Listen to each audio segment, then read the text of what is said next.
avez eu beau temps, ça a été alors? Ouais, Une pointe d'accent valaisan recouvre déjà ses intonations de l'ouest de la France. Carlos Martins est venu tout droit de Saint-Brévin, en Loire-Atlantique, pour travailler en Valais. Les gens ont plutôt pris comme le petit Brévinois qui venait, donc la même... c'est-à-dire on est jumelé avec Saint-Brévin, donc quelque part je faisais un petit peu partie du pays, quoi.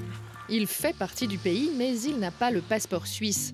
C'est l'ancien président de la commune d'Ayen qui a engagé Carlos il y a 6 ans, quitte à faire grincer quelques dents. Quelques personnes ont réagi un petit peu négativement en disant c'est pas possible, vous engagez des personnes de l'extérieur. J'ai dit le problème est relativement simple. Il y a pénurie de candidats, donc la personne est là, elle répond exactement à nos souhaits, avec toutes ses qualités, l'expérience qu'il avait à Saint-Brévin, le grade qu'il avait à Saint-Brévin. Pour nous, c'était, je dirais, simplement du pain béni. Du pain béni qui provoque parfois des psychodrames chez tous ceux qui pensent qu'il faut être suisse pour faire appliquer la loi.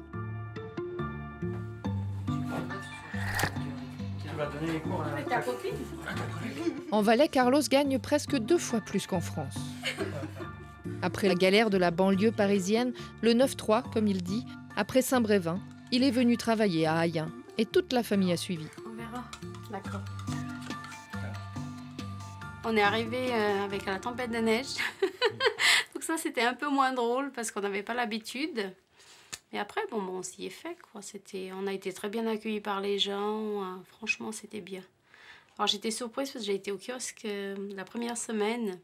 Puis la personne m'a dit « Mais vous habitez où ?»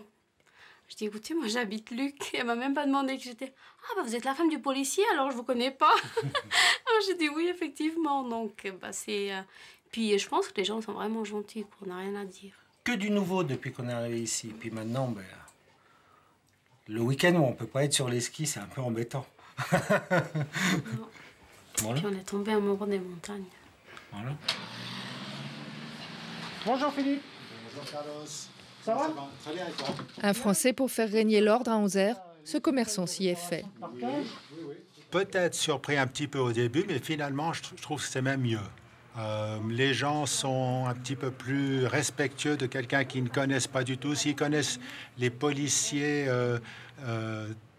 trop bien, peut-être il y a un petit peu moins de respect. Moi, je trouve qu'il y a un petit peu d'éloignement et c'est mieux. Moi, je trouve que ça se passe très, très bien.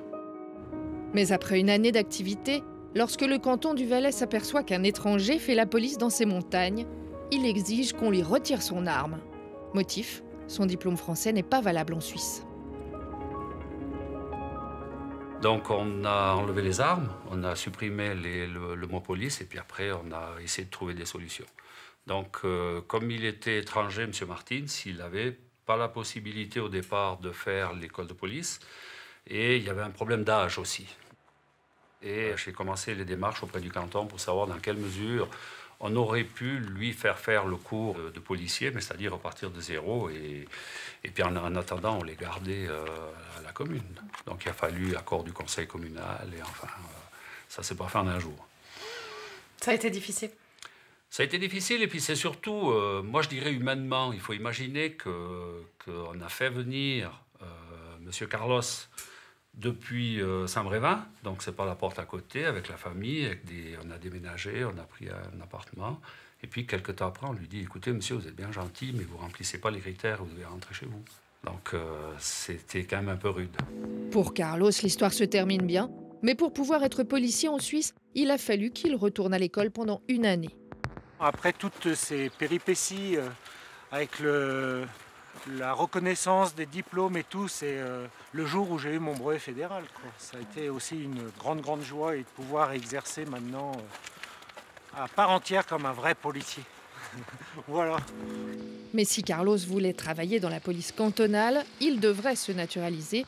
La police valaisanne n'accepte pas les étrangers. Celle de Genève non plus. Pourtant, le sous-effectif et les heures supplémentaires sont des problèmes récurrents dans ce canton. Et c'est le monde à l'envers. C'est un élu UDC qui propose d'élargir le recrutement au moment même où son parti fait tout pour limiter l'immigration. L'UDC Genève, les députés ont déposé un texte qui demandait à arriver à 1500 gendarmes à l'orée 2020. Impossible.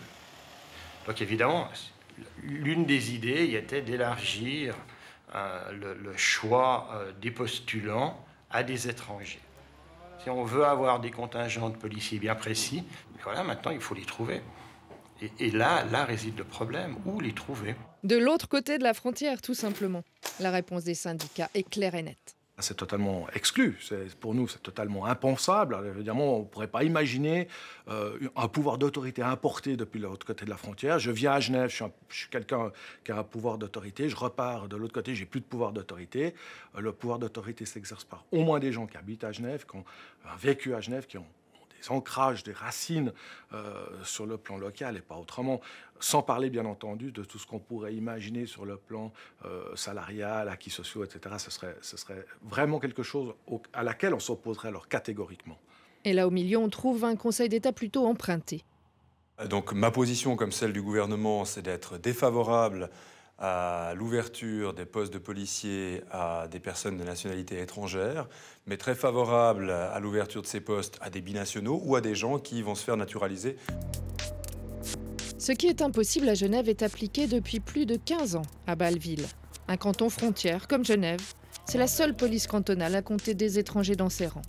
Fabio était portugais quand il a été engagé il y a 6 ans. Il vient tout juste de se naturaliser. Je savais qu'il n'était pas possible de faire l'école de police dans tous les cantons en tant qu'étranger. Mais j'avais un très bon ami qui travaillait dans la police cantonale bernoise. Il m'a dit que c'était possible à Bâle-Ville. C'est pour ça que je me suis décidé à postuler. Jusqu'ici, ça n'a posé aucun problème. Les gens me voient en tant que policier, pas en tant qu'étranger. Fabio a 21 collègues étrangers de 10 nationalités différentes. Son commandant a conscience d'être une exception en Suisse. Et chez nous, on s'est habitué à cette situation. Ça serait certainement plus facile si ça serait réglé au niveau fédéral, mais notre système est cantonal et fédéraliste. Comme ça, c'est absolument une question qui doit être décidée au niveau cantonal. Voilà, mesdames, messieurs, bonsoir. Au nom de la direction de l'école régionale d'aspirants de police de Colombier, je vous souhaite la bienvenue. Les polices de Neuchâtel et du Jura acceptent les étrangers. Encore faut-il en trouver. 2 seulement se sont inscrits au prochain recrutement. Daniel est venu de Nyon pour assister à cette séance d'information. En fait, j'aimerais savoir, concernant le permis C, je suis en cours de naturalisation. J'aimerais savoir, en fait, il faut être naturalisé avant la fin de la formation, avant, après. Voilà, exactement. Concernant le permis C, pour ce qui est du canton de Neuchâtel, il faut être domicilié depuis au moins 5 ans dans le canton. Et puis au Jura, c'est pas nécessaire. Donc, simplement être permis C au Jura, ça suffit. Ok, merci. Merci beaucoup. Au revoir. Au revoir, merci, bonne soirée. Moitié italien, moitié espagnol, Daniel pourra donc tenter sa chance dans le Jura et peut-être un jour réaliser son rêve. C'est une passion en fait, c'est un hobby, c'est tout pour moi en fait. Donc voilà, puis j'ai qu'une envie, c'est d'évoluer et de rentrer dans une police pour évoluer. Ma plus grosse crainte c'était ça en fait. C'était du fait que j'étais pas suisse, j'avais peur qu'on refusait mon dossier et tout. Et au fur et à mesure, je me suis renseigné, tout ça, on m'a dit comme quoi que j'acceptais les permis C. Et je trouve que c'est vachement cool qu'ils laissent l'opportunité à ceux qui ont le permis C de pouvoir postuler et qu'ils leur donnent une chance de pouvoir rentrer dans la police. Officiellement, les étrangers sont les bienvenus dans les polices jurassiennes et neuchâteloises depuis plusieurs années. Mais quand on demande combien ont été engagés... Aucun. Nous n'avons pas de policiers avec permis C en action, tant bien même, ça fait depuis 2007 que cette possibilité existe. Les étrangers ont le droit de vote et d'éligibilité à Neuchâtel. C'est pour ça que le législateur a voulu les intégrer dans la police. Alors, c'est pas qu'on les engage pas, on ne fait pas non plus de discrimination sur la nationalité. Ce n'est pas le critère qui est tenu en compte. Les critères sont vraiment axés sur les compétences linguistiques, les compétences psychiques et les compétences physiques. Et celles-là sont les mêmes pour tous. Daniel ? Oui. Vous allez vous préparer comment à cet examen ? Préparer le français surtout. Français, bosser et bosser. À Colombier, comme dans les autres écoles de police, on n'échappe pas à la dictée. S'il veut accéder un jour au métier de ses rêves, Daniel ne devra pas forcément se naturaliser. Mais il devra travailler son français.